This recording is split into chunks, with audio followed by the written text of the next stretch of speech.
There is a reason the judge has said that Cassie must be off the stand by the end of today, and it involves the Jiffy Pop principle. Prosecutors are concerned she is going to go into labor this weekend. Trial testimony is interrupted all the time. I understand the prosecutor wants her to finish. But the only thing is that you don't know how long she's going to be out.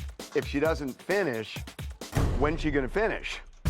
Cool moment for some graduating seniors at Fordham University. They're having a graduation party, and then out of nowhere, The Weeknd comes in. The Weeknd! Jimmy Fallon's the DJ, and then Jimmy performed with The Weeknd as well. Of course he did. Sean Diddy Combs' trial has reached a critical turning point. All eyes in the courtroom are on Cassie Ventura, who is visibly pregnant and whose testimony could make or break the case. The judge has insisted she must finish her testimony before going into labor, or else the trial could face serious delays. Prosecutors view her testimony as essential, as Cassie reveals the darkest and most painful moments of her life. This is far from a simple, messy breakup. It's a story of power, control, and abuse that's now coming to light. What if they like it? I don't give a shit what they like. It's what I like. No wonder Papa Smurf never got married. Now get Rave us out of here, Riri!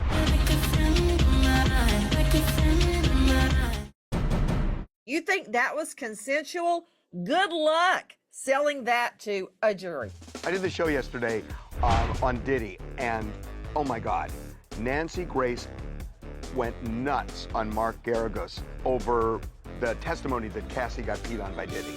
You think a woman on this jury is going to believe that Cassie Ventura wanted to be filmed and literally choke on a male sex worker's urine?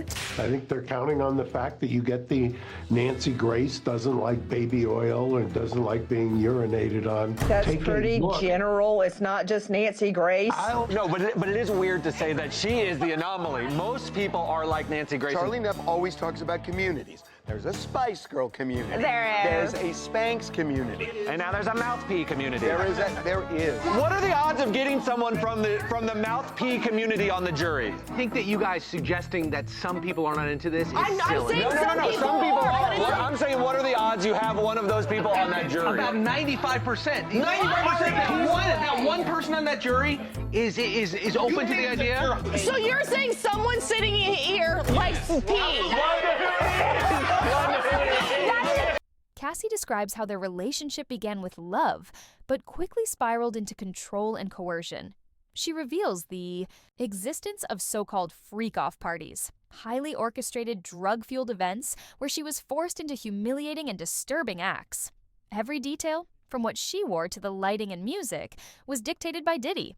These weren't parties, but psychological torture sessions designed to break her spirit. And there's a clip that aged like a fine bottle of milk. And now Justin Bieber is speaking out after getting dragged into all this Diddy drama. Given where Diddy stands and all of these allegations, people are wondering, was Justin Bieber one of his victims? It's all over social media. Well, relax your typing fingers. Sources close to Justin tell us no, he was never abused by Diddy. A rep adds there are individuals who are genuinely harmed by him. Shifting focus away from this reality detracts from the justice these victims rightfully deserve. So, what set everybody off? Well, the clip from Kimmel in 2011 where Diddy seemingly jokes, "Don't talk about our time together." And what he's referring to is their hang session in 2009. When Justin was 15. For the next 48 hours, he's with me. So, and we gonna go full crazy. Going crazy. Those 48 hours must have been wild. If there were 48 hours. What we heard was Justin really had no relationship with Diddy. It was his son's. And that it was all this performative stuff. He's going through a lot right now, and it's good to hear that he wasn't also a victim of Diddy. Well, it's just people feel like he's been troubled this year. And so people thought that everything going on with Diddy was affecting Justin. So the suspicion was that he was being forced to relive the trauma? Yes.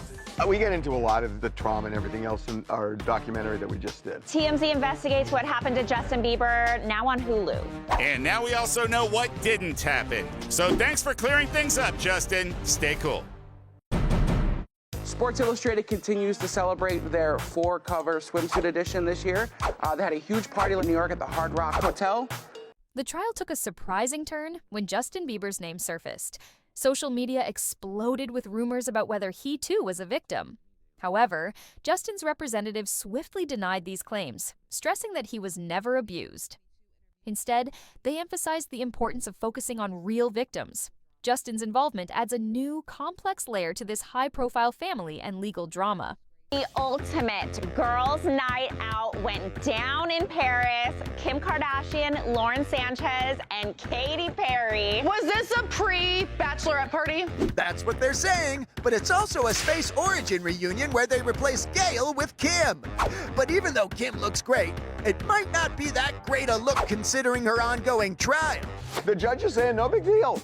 She wasn't traumatized. I'm not saying she wasn't, because she was. But the judge may take this into consideration. And it looks like Kim has to go to court again. The Queen's Court! Since she and Katie could be Lauren's bridesmaids in her upcoming Italian wedding. She doesn't want Kim and them up there. She doesn't want her thunder stolen. It's like when Kate Middleton got married and all we cared about was Pippa's butt. I still care about Pippa's butt. Pippa down, horn dog. But what about Jeff? Who are his groomsmen? Does Jeff Bezos have any guy friends? You never see him hang out with, like, guys. Of course he does. There's Alex and Tom and... I'm dying to know, is Trump invited? Probably, but the tariff on Italy might be too hefty to bring him over. Hope you ladies had a nice night out. Cassie? Special guest DJ Jimmy Fallon.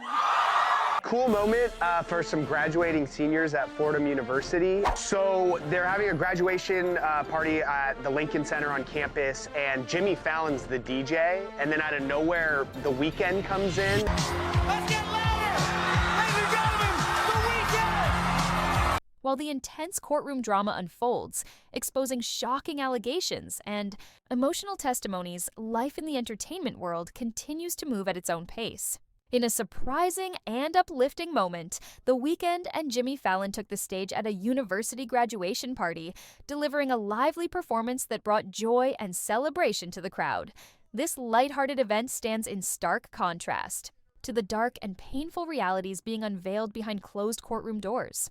It's a reminder of the stark divide between the glitz and glamour we see in public and the serious, often hidden struggles that play out away from the spotlight. Let him have it, Billy!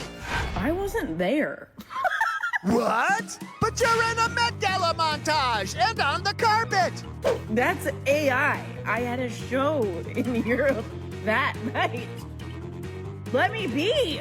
I wasn't even there. Oh my God, the robots have done it again. But this time they're weaponizing a bustier dress. And Billy's not having it. And the reason she spoke up is because people were trashing her outfit. Oh, that's so funny. I never thought of that. It's the vanity part of it. It's a losing battle with the AI, I sort of think. Yeah, Jamie Lee Curtis, Tom Hanks, Scarlett Johansson, and Drake have all had to fight back against AI-generated images being used of them. So we're going to have AI. It's going to take over pretty much everything in entertainment. Great. And then in other places of the workforce in the world. And as that happens, robots get developed, and they've developed emotions, and all of a sudden, they're able to think amongst themselves. They will destroy the world and us, the end. Okay. Biddy, biddy, biddy, biddy. That's all, folks. You don't want to give any hope at the end of that at all. See ya. Donald Trump woke up today and just decided to take a shot at Taylor Swift for no reason. I'm not really sure why, but he decided to tweet out to all of his followers, has anyone noticed that since I said I hate Taylor Swift, she is no longer hot? What? That doesn't make any sense. That's hysterical. Meanwhile, the media industry is wrestling with a new challenge: AI-generated fake images and videos of celebrities. This technology blurs the line between fact and fiction, making it increasingly difficult to discern what's real. This issue adds another complicated layer to celebrity stories like Diddy's. Some commentators, like Nancy Grace, have expressed outrage and disbelief at the testimony, especially concerning the abuse allegations. This reflects the divided public opinion. Some believe the claims, while others remain skeptical. It's a difficult decision for the jury as well. As the trial progresses, the public awaits with bated breath for more revelations to come to light. Each new piece of evidence and testimony could dramatically shift the course of this case. The stakes are incredibly high, not just legally, but personally, for everyone involved. Will the truth finally be uncovered? Will justice be served for the victims who have bravely come forward? And beyond the courtroom, how will this monumental trial reshape the legacies of Diddy, Justin Bieber, Cassie, and the others caught in this whirlwind? This is more than just a legal battle. It's a complex saga of power, betrayal, and survival that will echo through the entertainment industry for years to come. Stay with us for all the latest updates as this intense and ongoing story continues to unfold.